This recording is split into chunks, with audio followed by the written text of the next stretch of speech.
السلام عليكم ورحمة الله وبركاته.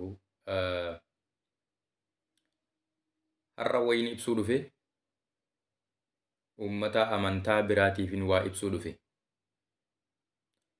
بسم الله الحمد لله الصلاة والسلام على أشرف خلق الله وعلى آله وأصحابه أجمعين. السلام عليكم ورحمة الله وبركاته. بولي ونسلامة أكسما ورين أمنتا براكي سجرتن واتكونوا فبدا سنين جيتشو بربان نتي سببني نتي نبي محمد عليه الصلاة والسلام جالني هاداف أباف lubbuu keenyarra isaan caalchifanneef sababa isaan haadhaaf abbaaf lubbuu isaaniif qabeenya isaaniirra kullii duuniyaa kanarra nu caalchisanii nu jaallataniif jaallanne.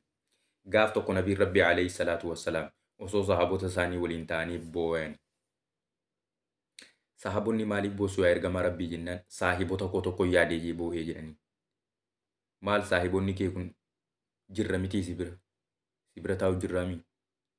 Dhuguma isinillee saahibota kooti. Na argitanii amantan gabroota rabbiitisin garuu saahibota koo tokko kan nan argin kan sahabaa kiyyan argin kan nan argin kan qur'aanaaf hadiisa qofa dhaga'anii jaalala kootiif boo'an ummata zabanul aakhir keessa dhuftu isaaniin yaadee boo'ee sababa isaan jaalala kootiif boo'aniin isaaniin yaadee boo'ee jiraniin kanaaf jecha nutis isaaniif jaallanna isaan irratti eenyuuf iyyuu dhiifaman qabu nabi Muhammad irratti eenyuuf iyyuu dhiifama takka hin qabnu eenyuuf iyyuu kana qubanuu qabaadhaa isiniin jechuu barbaanne nabi Muhammad gara laafessa namaati nabi Muhammad arjaa namaati nabi Muhammad nama haalaaf amala gaarii qabu nabi Muhammad nama ummata hunda ija tokkoon ilaalu ta'anii seenaa bareedaa dabarsanii darban kanaaf jecha seenaa kana isaan irraa dhaallee kanaaf jecha nabi Muhammadiin lubbuu keenya dabarsinee ilaannaa.